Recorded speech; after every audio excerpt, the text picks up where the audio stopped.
Hey guys, welcome back to the channel. Today I'm actually on a different setting. I'm sitting here with my buddy Jim, and we're actually, this is a different studio, as you can tell. It's not my house. So we do have other things that we do on a different basis, different channel. So, figured today I'll come by and hang out with Jim a little bit, do a little chit chat with him, talk about current events. We're not going to talk about the war because I promise him we're not going to do that today. We're going to have a special one for that one. But the current issue at hand is we don't have a speaker. We don't have a speaker of the House. Jim Jordan got rejected on the first ballot. McCarthy got rejected 15 times. So we got 14 more goes. So we got, well, unless he wants to break the record. Yeah. We were here talking about it, and I was like, you know what, Jim, let's just put it online. Let's have a discussion about it. Let's see, how it's gonna end up by tomorrow. I mean, they need to figure out it by this week. By this week, end of this week, they need to There's figure not it much out. time left. And what's crazy is the Democrat, what's his name? Hakeem Jeffries. I don't like that guy. No. He's like the male version of Nancy Pelosi. A little younger. A little younger, but he gets his marching order from her. Well, I can't believe I think he gained votes, didn't he? Do I have Well, that right? it was because of whatchamacallit, the Republican defectors, right? Here, let me. I'm going to Google it. I am going to share a screen from Associated Press, right? Because I'm going to decline this because I'm going to read this to you guys. Look at the headline. Look at the headline. Oh, I hate these commercials. Republicans reject Representative Jim Jordan for House Speaker on a first ballot, signaling more turmoil ahead. I mean, can it get any more dramatic than this at this point? Signaling more turmoil ahead, Republicans rejected Jim Jordan for House Speaker on a first ballot Tuesday, as a surprising 20 holdouts denied the hard-charging ally of Donald Trump the GOP majority needed to seize the gavel. So these are the rhinos, these are the neocons who are pro-war, pro-funding everything and anything. In omnibus spending bills, I'm sure. Correct. So you can't see what's actually in there. Right. It's like, remember when Obamacare came out? You need to pass it to see what's in it. Right. That was Nancy Pelosi's famous line. This bill needs to be passed to see what's in it. Makes perfect sense. Just like sign the contract, then you find out what's in the contract. Well, I pulled up the headline here. So Hakeem Jeffries, and this is from the New York Times, received the most votes. And the question the New York Times had is, so why isn't he the speaker? Well, I'm not going to read the whole New York Times article here. I'm sure there's some copyright issues here. But no, there's no copyright. You can read it because these are articles. Yeah. Okay. Well, I'm still not going to read it because you don't have to read the whole thing. But the whole point is, Associated Press article is spot on because there are deflectors in the Republican Party. As I said, these are the rhinos, these are the neocons, these are the ones who owe Democrats something because they promised them something on a different vote. Now, we don't need all 20 of them, though. We need 217 votes, I think. I think that's the magic number, if I'm not mistaken.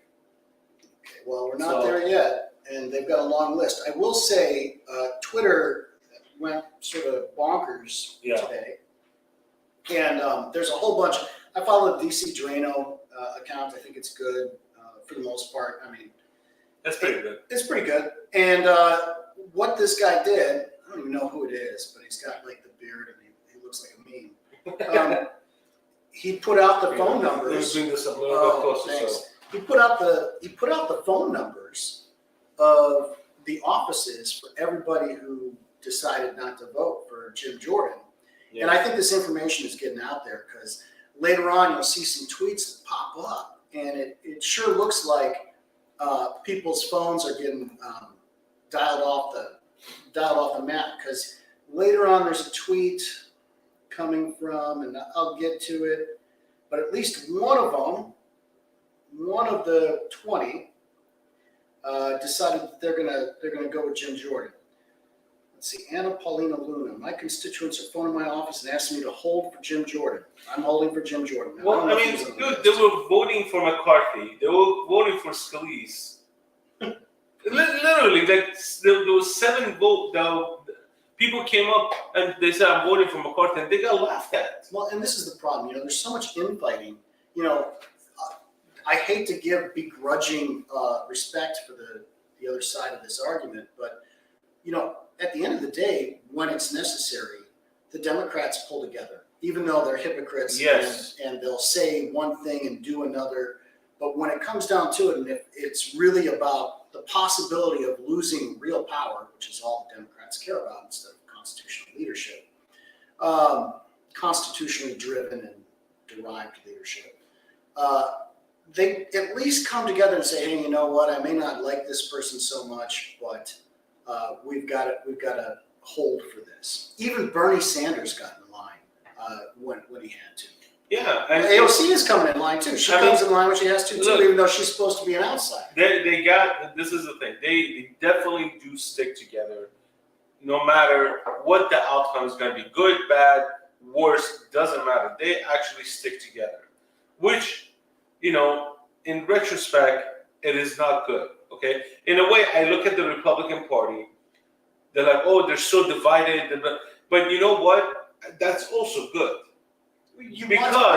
Because you want challenge within your own party. You want to be challenged within your own party. Because if you are united, everybody just votes for the same crap.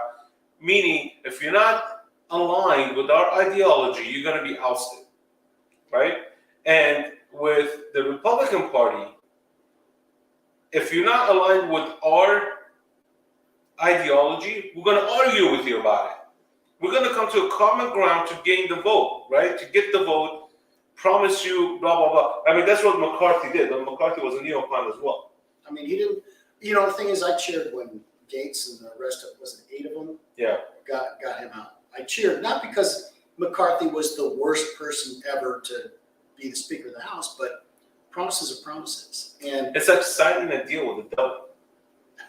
I mean, he did from the sounds of it. He did backroom deals with the other side, and that is enough. And I do wish that there was a plan for what comes after. A power vacuum has got to be filled, and this is important because this is third in line for the presidency if something were to happen. Absolutely. Let's say Biden were impeached because he's corrupt and he's been taking foreign money, just like his son. Let's just say that were to happen.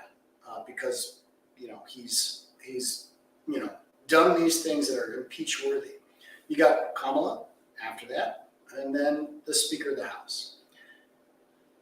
If Republicans manage to secure a big old L out of this, I don't think the people who vote are going to have they're not going to put up with it, and I think that people putting out the phone numbers for all these offices, it will have an impact. But boy, they better not screw this up. They better not screw it up. I mean, what's his name? Mitt Romney on there? I bet she was. I gotta go back down to the tweet. Let's see: Womack, Sparks, Simpson, Rutherford, Lawler, LaMalfa, LaLota, Kiggins, Kelly, James. That's right, yeah. Granger, Gonzalez, I'd put him on the list anyhow. He's a sellout too. Jimenez, Jimenez, I assume. I hope I pronounced it right. Garbino, Elzy, Diaz, Balter, Diaz, Posito, Chavez, Buck, and Bacon. Great names. All these people decided not to go for Jim Jordan and truly risk the loss of an incredibly,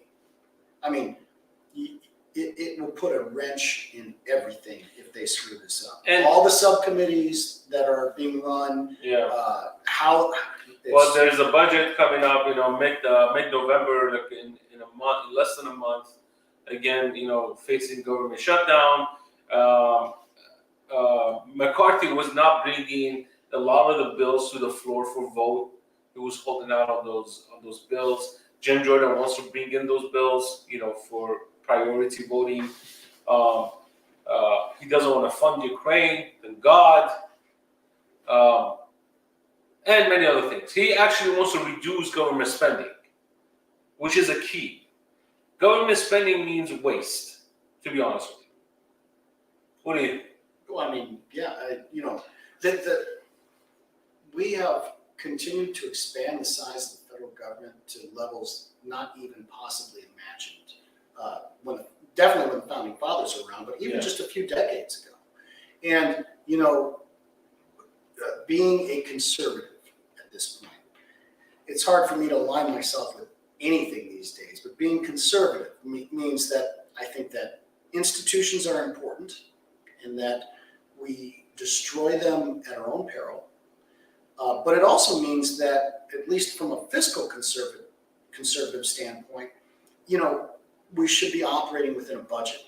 I remember I was sitting at a bus stop waiting for my son to get home from school with some of the other parents. And there was a fella I was talking to, and I said, I don't understand how we can't run the economy like we run our family's economy. We don't spend more than we have. We try not to put ourselves in debt because then you're beholden to somebody. And we try to make sure that we live within our means. And I remember he said something to the effect of, what was it? It was, there was something about how, citizens die, but, government officials, government doesn't work that way where you've got like inheritance and everything else. And I was thinking to myself, I don't even think that makes any sense. Like, maybe parts of the government should die, and maybe we should put them to rest. I'm all for it, yeah. R.I.P. Some portion. I mean, the problem is you got departments, then you get sub-departments, then you get compartments, then you get sub-compartments within one unit, right? Because somebody's like, oh, I need somebody to change my toilet papers every day. Then you start a new billet. To fill that billet, you hire individual. Now that costs money. Then that individual is like, hey, somebody needs to go get the toilet paper for me. So that guy puts in a billet for a guy to go buy the toilet paper. And then somebody starts a pandemic and run out of toilet paper. Well, wait, we're not there yet. Oh, sorry. So somebody has to go get the toilet paper, right? Then in order for that person to get the toilet paper, they're going to hire a different person to do inventory. So now you have a subcontractor that has to do inventory for the toilet This paper. is division of labor. I mean, equity, equality, and inclusion, whatever, diversity, equity, what is it, DEI or something? Some nonsense. Anyways, Jim Jordan needs to get his ball rolling. For those who defected against Jim Jordan, there is no one else better than Jim Jordan at this point. Jim Jordan has been the first guy yelling at everybody else, hey, dude, you guys are overspending. You guys are defrauding the government. You guys are overspending. You guys are just doing this against the will of the American people, right? The will of against your decisions going against the will of American people, right? We put these guys to represent us as individuals, right? So they need to come and ask the constituents, hey, should I fund, do you think I should use your tax dollars to fund Ukraine?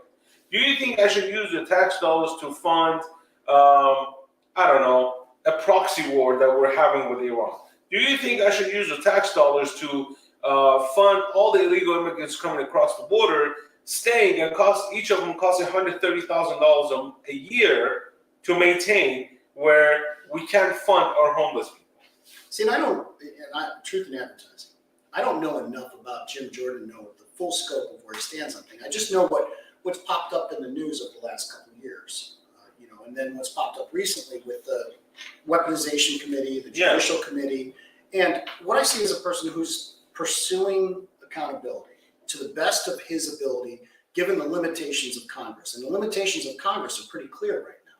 Correct. The limitation is they can't get along. And I'm not talking about Democrats and Republicans. I'm talking within their own party, with each other. We need a few statesmen, and all we have are politicians right now. And, regardless of Jim Jordan's policies, we risk the loss of a very, very important and influential position if they don't get on board with each other and just say, hey, listen, close enough, good enough. But I don't know. What else do you think? I think we're not gonna be in a good position, man. I tell you that right now we're not in a good position. I think in the long run this is not good for the Republican Party. Period.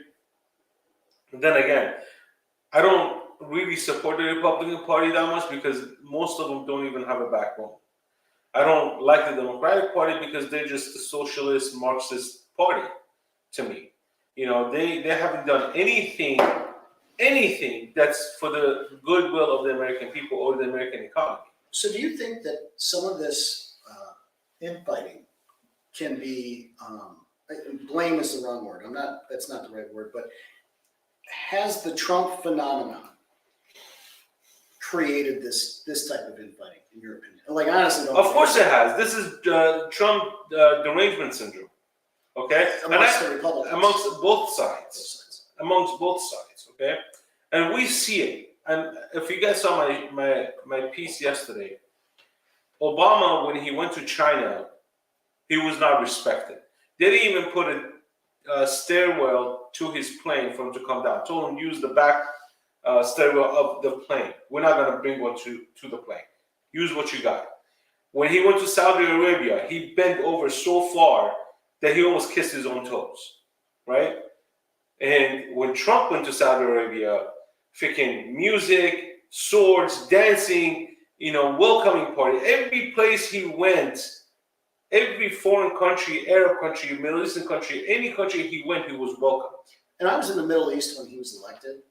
And I remember having many, many conversations with folks out there.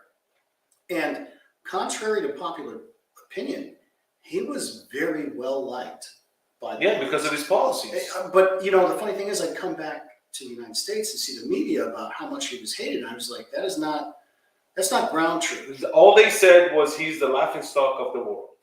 Remember?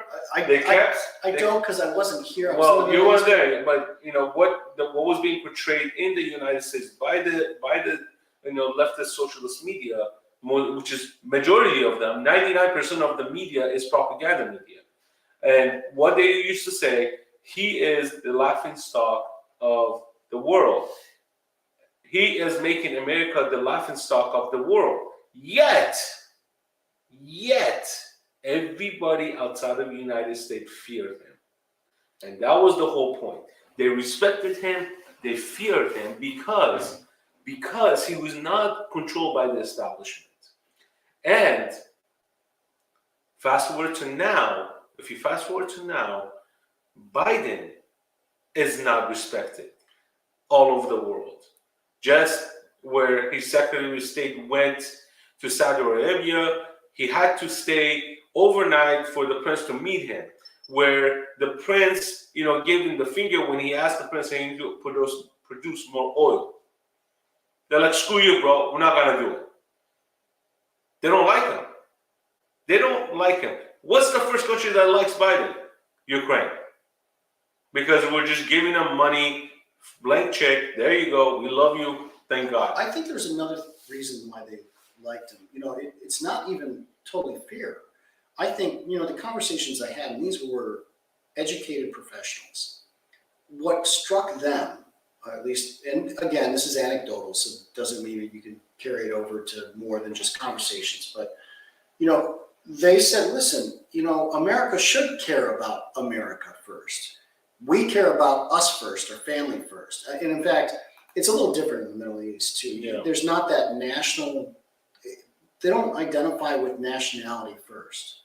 In fact, you'd probably say in some places it's more they identify maybe with religion sometimes first. Yeah, that's true. And sometimes extended family. Yeah. But what they viewed with Trump was somebody who said, listen, this is my extended family, and I'm going to take care of them first, and there's nothing wrong with that.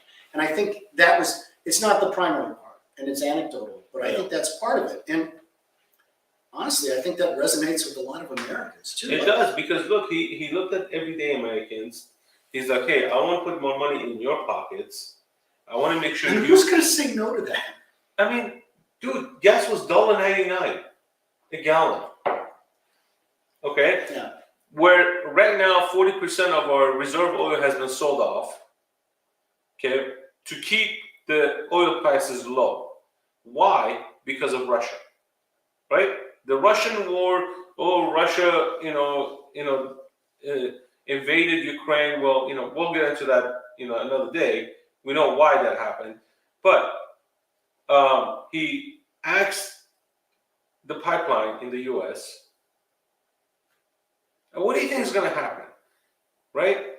When you have liberal states, putting some sort of restriction on truck drivers that by 2030, diesel trucks are no longer allowed in California?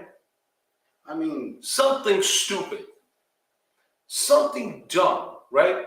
It's all because of what? Because of they want to control your life the way they want to control, the way they want you to live, right?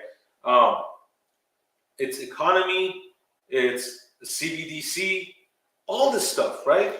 And people, I don't think a lot of people know about CBDC, central bank digital currency. If they don't. Okay, let me give you a little background about central bank's digital currency and what it could mean to everybody else. So, if you're not aware of what cryptocurrency is a digital currency. Most of them out in the market right now don't really have any backing, right?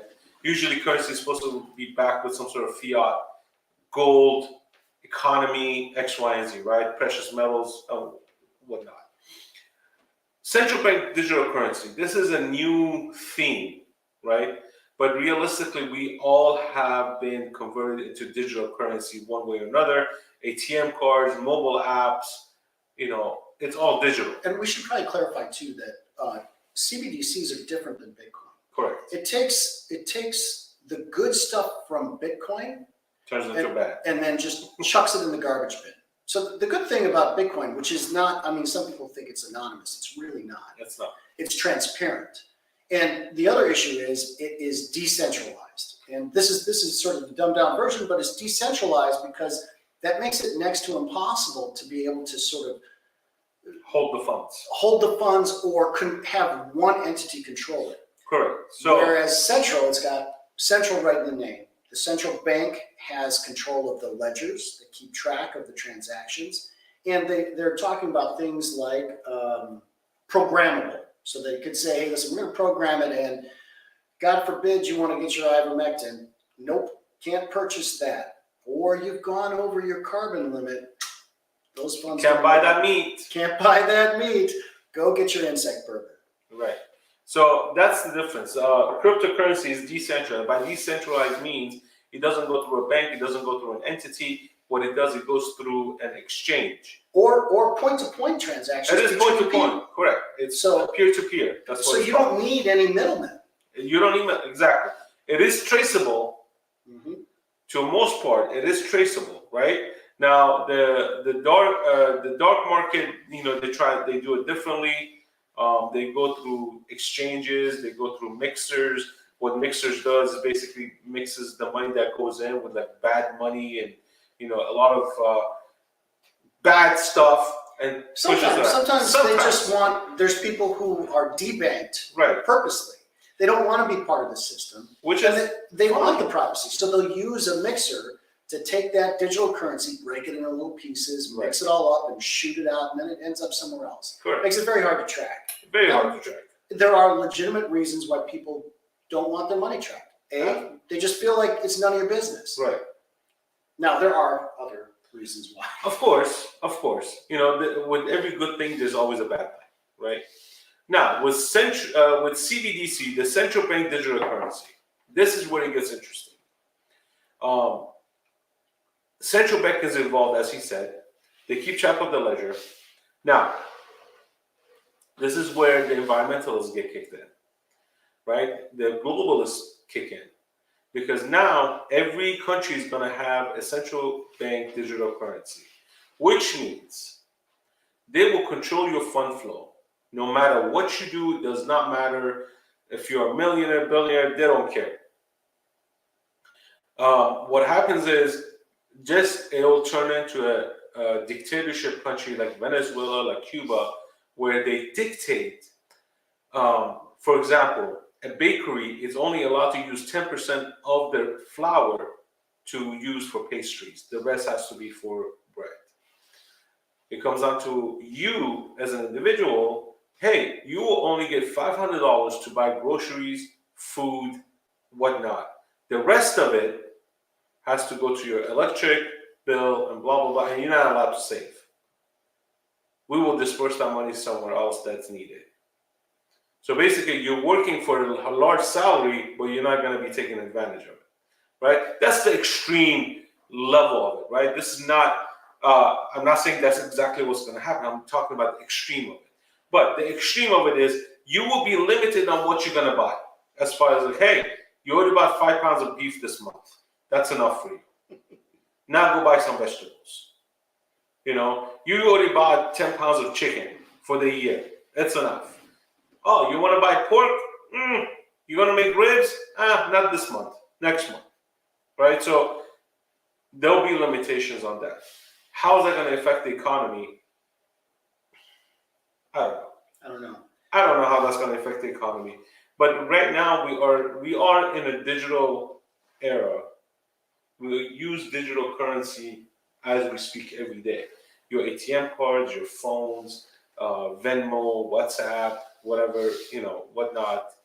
These are all digital currency. You don't really see the cash. Those are zeros and ones that represent the dollars that we have. Sure. CBDCs are different. And I just Googled, I was trying to see what Jim Jordan's stance was on CBDCs, but it doesn't come up with a quick Google check. It doesn't come up on a start page.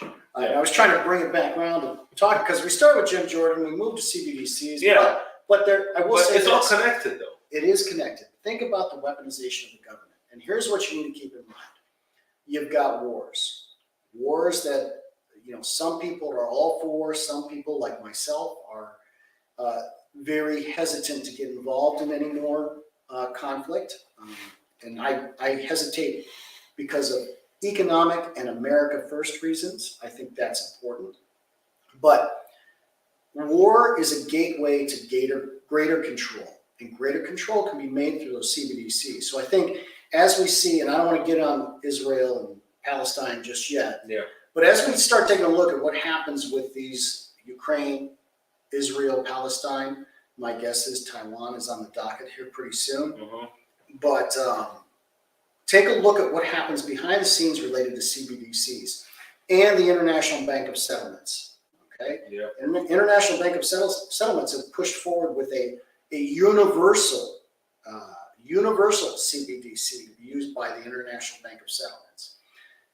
That's what you need to watch. Whether you agree with war or don't agree with the wars, whether you want Jim Jordan in there or not, whether you've got whatever geopolitical issue that's going on out there, what you should be watching is what affects your lives, and anything that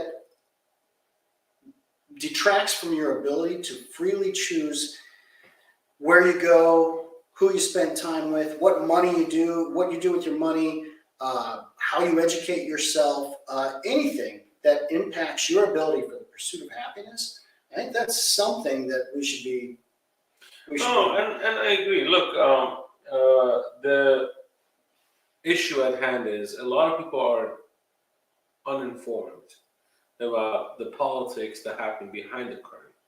A lot of people are uninformed or misinformed or disinformed, whatever the hell the new buzzword is these days.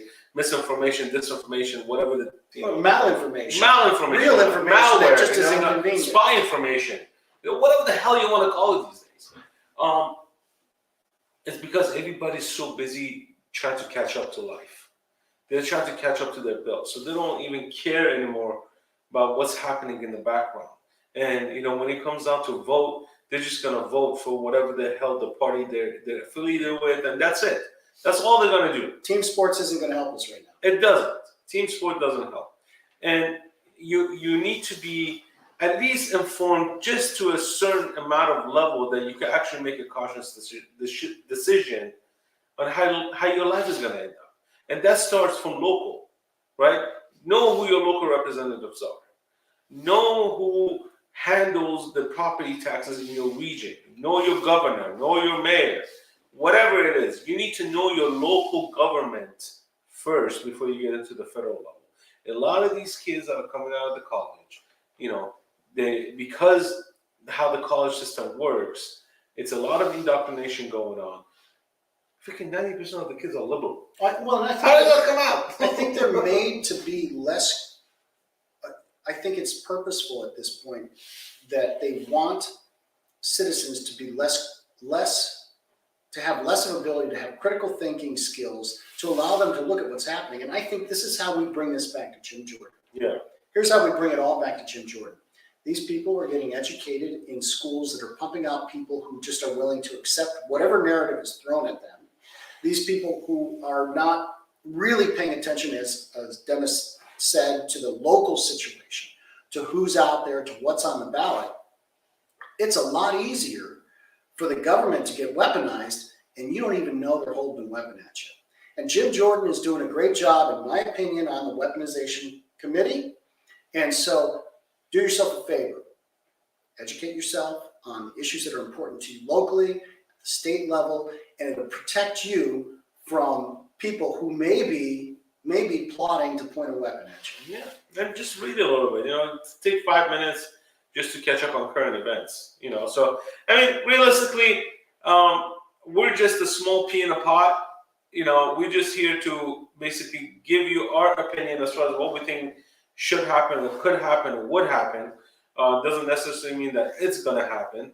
But in realistic terms, I think everybody should at least be a little, or at least mediocre, educated on your local environment and what's going on around you, because that impacts you more than anything on the presidential race level. Because mostly presidential race level has to do with foreign policy, how the foreign policy will work.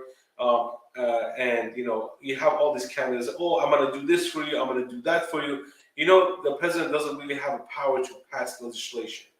It's the Congress, it's the Senate. They're the ones that make the law and pass the legislation, whatever it's the budget or whatever it is. And they're the ones that can protect you. Correct. When the president decides that they want to do an executive order that affects the whole country. Right. You really need the legislature to step up and say, hey, listen, you're stepping into our territory. Like, I don't remember legislating that. Right. So why don't you just not do that? Which goes back to mandates and all that stuff, which we've talked about so many times. So anyways, this is all I had for you guys today. So, you know, thanks for Jim. Thanks for letting me use the studio today. No, thanks for letting me talk on immigrants. I'm not an immigrant. I mean, we're all immigrants here. We're all immigrants. From one level one generation or another. Right. But it's good. But Jim has a Substack. I will put the link to his Substack. Please check out his Substack. It's a great read. He has a lot of good information in there. So I'll put the link down below. Please go check it out.